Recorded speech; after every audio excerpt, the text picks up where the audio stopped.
നമ്മളൊക്കെ കുടുംബജീവിതങ്ങൾ നയിക്കുന്നവരാണ്. കുടുംബജീവിതത്തിൽ മാതാപിതാക്കന്മാരോട് ചേർന്ന് നിന്ന് പ്രവർത്തിക്കുന്നവരാണ്.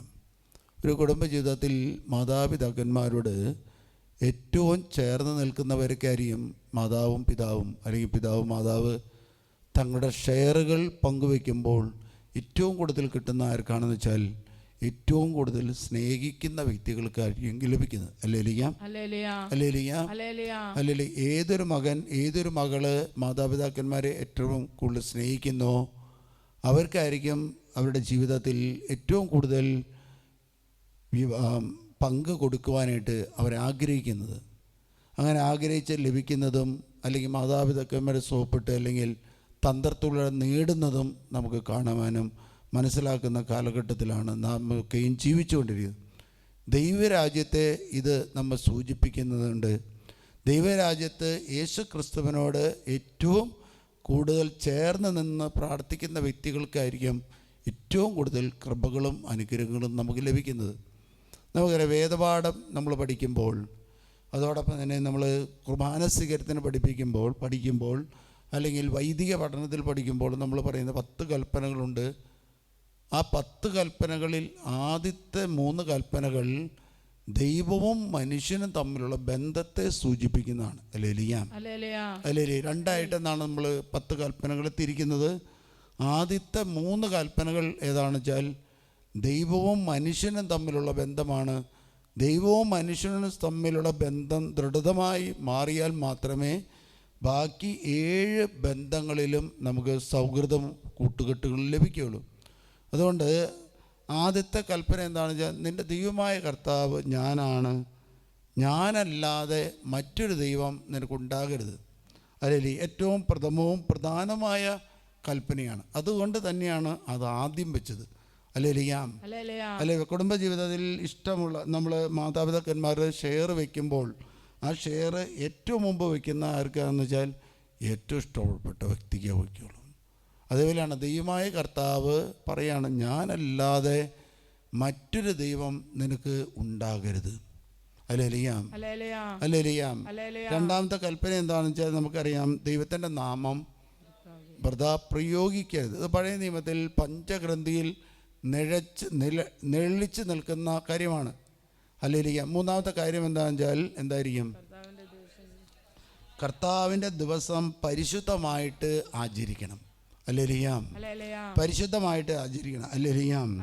കർത്താവിൻ്റെ ദിവസത്തെ പരിശുദ്ധമായിട്ട് ആചരിക്കണമെന്നുള്ള കാര്യമാണ് മൂന്നാമത്തേത്. തിരുസഭയുടെ കൽപ്പന നമ്മൾ നോക്കുമ്പോഴും തിരുസഭയുടെ കൽപ്പനയിലും ഇതേപോലെ തന്നെ പറയുന്നുണ്ട്. ആദ്യത്തെ കൽപ്പന എന്താണെന്ന് വെച്ചാൽ എന്തായിരിക്കും? ഞായറാഴ്ച ദിവസങ്ങളിലും കടമുള്ള ദിവസങ്ങളിലും മുഴുവൻ കുർബാന അർപ്പിക്കുകയും അന്നേ ദിവസം വിലക്കപ്പെട്ട ജോലികൾ ചെയ്യുകയും ചെയ്യരുത്. അല്ലെങ്കിൽ ദൈവപ്രമാണത്തിൽ കാണുന്ന മൂന്നാമത്തെ കൽപ്പനയാണ് ഞായറാഴ്ച ദിവസം പരിശുദ്ധമായിട്ട് ആചരിക്കണം. ഇവിടെ നമ്മൾ വരുമ്പോൾ ഞായറാഴ്ച ദിവസങ്ങൾ കടമുള്ള തിരുനാൾ ദിവസങ്ങളിലും മുഴുവൻ കുർബാനയിൽ പങ്കെടുക്കണം. രണ്ടാമത്തേതാണ് എന്താണെന്ന് വെച്ചാൽ ആണ്ടിലൊരിക്കലും കുമ്പസാരിക്കുകയും പെസഹ കാലത്ത് വിശുദ്ധ കുർബാന സ്വീകരിക്കുകയും ചെയ്യണം. ആണ്ടിലൊരിക്കലെങ്കിലും കുമ്പസാരിക്കും. പെസഹ കാലത്ത് ആണ്ടിലൊരിക്കലെങ്കിലും. അപ്പോൾ ഒരിക്കൽ കുമ്പസാരിക്കണമെന്നല്ല, ഒരിക്കലെങ്കിലും. ഒരിക്കലെങ്കിലും. പെസഹ കാലത്ത് വിശുദ്ധ കുർബാന സ്വീകരിക്കുകയും ചെയ്യണം. ഇത് രണ്ടും ദൈവമായിട്ട്. മൂന്നാമത്തെ കാര്യം എന്താ? നിശ്ചിത ദിവസങ്ങളിൽ ഉപവസിക്കുകയും വിലക്കപ്പെട്ട ഭക്ഷണപദാർത്ഥങ്ങൾ വർജിക്കുകയും ചെയ്യണം. നാലാമത്തെ കൽപ്പന എന്ന വിലക്കപ്പെട്ട കാലത്ത് ആഘോഷിക്കുകയോ തിരുസഭ വിലക്കിയിരിക്കുന്നവരുമായി വിവാഹ ബന്ധത്തിൽ ഏർപ്പെടുകയോ ചെയ്യരുത്. നാലാമത്തേത് പതാരം കൊടുക്കുക എന്നുള്ളത്. അല്ലേ ആദ്യത്തെ 2 കൽപ്പനകളും ദൈവവും മനുഷ്യനും തമ്മിൽ നേരിട്ടുള്ള ബന്ധത്തെ സൂചിപ്പിക്കുന്ന. മൂന്നാമത്തെ നിശ്ചിത ദിവസങ്ങൾ ഉപവസിക്കുക, അത് ദൈവം പറഞ്ഞിട്ടുള്ളത്. മെജിഗോറി സന്ദേശത്തിന്റെ ഏറ്റവും പ്രധാനപ്പെട്ട കാര്യമാണ് ഉപവസിക്കുക, നോമ്പെടുക്കുക, പരിഹാരം ചെയ്യുക. ഇത് ഞാൻ സൂചിപ്പിച്ചതിൻ്റെ കാരണം ആദ്യത്തെ 3 കൽപ്പനകളിൽ നമ്മൾ പ്രധാനമായിട്ട് അനുഷ്ഠിക്കേണ്ടെങ്കിൽ ദൈവമായ കർത്താവ് നമുക്ക് സമ്പത്ത് കൊണ്ട് നമ്മൾ അനുഗ്രഹിക്കും. നമ്മുടെ മാതാപിതാക്കന്മാരെ നമ്മൾ സ്നേഹിക്കുകയും അവരെ ശുശ്രൂഷിക്കുകയും അവരെ പരിപാലിക്കുകയും ചെയ്യുമ്പോൾ അവർ ഈ ലോകം വിട്ടു പോകുമ്പോൾ അവർ ചെയ്യുന്ന കാര്യമാണ് എന്താണെന്ന് വെച്ചാൽ അവരുടെ വിഹിതത്തിൽ, അവരുടെ ഓഹരിയിൽ അല്ലെങ്കിൽ അവരുടെ സമ്പത്തിൽ നല്ലൊരു പങ്ക് സ്നേഹിക്കപ്പെടുന്ന വ്യക്തികൾക്ക് കിട്ടും. ഇതേപോലെ തന്നെയാണ് ദൈവത്തെ സ്നേഹിക്കുകയും ദൈവത്തിൻ്റെ കൽപ്പനകൾ പാലിക്കുകയും ചെയ്യുന്നവർക്കായിരിക്കും ദൈവം കൂടുതൽ കൃപകളും അനുഗ്രഹങ്ങളും ദാനങ്ങളും നൽകുന്നത്. ഹല്ലേലൂയ. അപ്പോൾ ഈ 3 കൽപ്പനകൾ നമ്മൾ ക്രൈസ്തവർ, യേശുവിൽ വിശ്വസിക്കുന്നവർ ഒരിക്കലും ലംഘിക്കാൻ പാടില്ല. ലംഘിച്ചു കഴിഞ്ഞാൽ എന്തുണ്ടാകുന്നു? വിശ്വാസം ദേശത്ത് നഷ്ടപ്പെടും. ദൈവമായ കർത്താവ് പീഡാസഹനത്തിലൂടെ ചെയ്ത ഉടമ്പടി നമ്മുടെ കുടുംബങ്ങൾക്ക്, വരും തലമുറക്ക് അനുഗ്രഹപ്രദമാകണമേ. ഇത് അനുഷ്ഠിച്ച് ഇത് പ്രാർത്ഥിച്ചേ പറ്റും. സാമ്പത്തികമായിട്ട് ഉയർച്ചയ്ക്ക് വേണ്ടി, ജോലിക്ക് വേണ്ടി വിദേശ രാജ്യങ്ങളിലോ മറ്റു സ്ഥലങ്ങളിലോ നമ്മൾ പോയി കഴിയുമ്പോൾ കൂദാശകൾ സ്വീകരിക്കാനുള്ള സ്ഥലങ്ങളില്ലെങ്കിൽ അത് നമുക്ക് അപകടകരമാണ്. ആത്മീയ ജീവിത അപകടത്തിലും നിങ്ങളൊരു പ്രത്യേക സ്ഥലത്ത് ജോലി ചെയ്യാണ്, ജോലി ചെയ്തുകൊണ്ടിരിക്കുമ്പോൾ അപകടം പറ്റാണ്, ആ സ്ഥലത്ത് ഹോസ്പിറ്റലുകളൊന്നുമില്ല, എന്തുണ്ടാവും? ജീവൻ നഷ്ടപ്പെടും.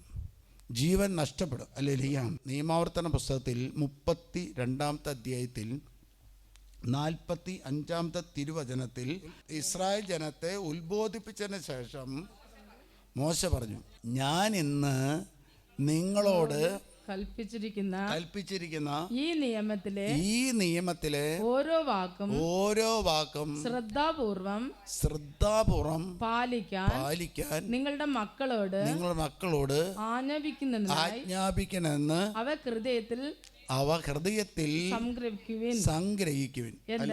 എന്തെന്നാൽ ഇത് നിസ്സാരമായ കാര്യമല്ല, നിങ്ങളുടെ ജീവനാണ്. ഇതെന്താണ് പറയാനുള്ള കാരണം എന്ന് വെച്ചാൽ, ഹല്ലേലൂയ, വിദേശ രാജ്യത്ത് പോയിട്ട് അവർ രോഗങ്ങളും ബുദ്ധിമുട്ടുകളും വരുമ്പോൾ വിളിക്കാറുണ്ട്. വിളിച്ച് ചോദിക്കുമ്പോൾ നമ്മൾ കൃത്യമായിട്ട് കൂദാശകളെ ചോദിക്കുന്നത്. കൂദാശകൾ ചോദിക്കുമ്പോൾ പറയുന്നത് എന്താണ്? ഒരു സ്ത്രീ പറയും, പെട്ടുപോയി വെച്ചാൽ നാട്ടിൽ നല്ല പണിയുണ്ടായതാണ്, വിദേശത്ത് കയറിയപ്പോൾ കിട്ടുന്ന വിചാരിച്ച വന്നത്, ഇപ്പം എന്തായി? മക്കള് വിശ്വാസം നഷ്ടപ്പെട്ടു, ഭാര്യ ഭർത്താവ് ബന്ധം നഷ്ടപ്പെട്ടു, കുടുംബ തലമുറ നഷ്ടപ്പെട്ടു. അല്ലെങ്കിൽ കാരണം എന്താണെന്ന് വെച്ചാൽ വിദേശ രാജ്യങ്ങൾ കൂടുതലും ഇന്ന് വിശ്വാസത്തിൻ്റെ മേഖലയിലല്ല, സ്വർഗ വിഭാഗവും ലിവിങ് ടുഗദറും അവർ നിയമപരമായിട്ട് കൊണ്ടുവന്നിരിക്കുക. നമ്മുടെ ആരെങ്കിലും ഇവിടെ നിന്ന് പോയി വിദേശത്ത് പോയി ജോലി ചെയ്ത് ഒരു വിവാഹം ചെയ്ത് ഭർത്താവിനെ ഭാര്യയെ ഇവിടെ കൊണ്ടുചെന്ന് അവിടെ സ്വസ്ഥതമായിട്ട് ജീവിക്കാമെന്ന് വിചാരിച്ചാൽ മക്കൾ വളർന്നു വരുമ്പോൾ എന്ത് ചെയ്യുന്നു വെച്ചാൽ ഈ കുട്ടികൾ അവിടെ ആ നാട്ടിലെ കുട്ടികൾ ചെയ്യുന്ന അതേ പ്രവൃത്തികൾ നമ്മുടെ മക്കൾ ചെയ്യാനായിട്ട് ഇടവരും. 10 കൽപ്പനയിൽ ആദ്യത്തെ കൽപ്പനയാണ്, നിൻ്റെ ദൈവമായ കർത്താവ് ഞാനാണ്, ഞാനല്ലാതെ മറ്റൊരു ദൈവം നിനക്ക് ഉണ്ടാകും. ഇത് ലംഘിച്ചതിന് ശേഷം എത്ര പ്രാർത്ഥന നടത്തിയാലും എത്ര കാര്യങ്ങൾ നടത്തിയാലും ആ പ്രാർത്ഥനകളൊന്നും കർത്താവിന് സ്വീകാര്യമല്ല. മറ്റെല്ലാം ലിറ്റററി മാറ്റം വരുന്ന ഒന്നുമല്ല പറഞ്ഞത്. ഒന്നാമത്തെ പ്രമാണം ഒന്നാമതായതുകൊണ്ട് എന്താണെന്ന് വെച്ചാൽ അത് പ്രധാനമാണ്. അതുകൊണ്ടാണ് ഞാൻ പറഞ്ഞത്, നിങ്ങളുടെ വീട്ടിൽ കാരണവന്മാർ വീതം പങ്കുവയ്ക്കുമ്പോൾ ഏറ്റവും ഇഷ്ടമുള്ളവനായിരിക്കും ഏറ്റവും പ്രധാനപ്പെട്ട സ്ഥലം കൊടുക്കുന്നത്.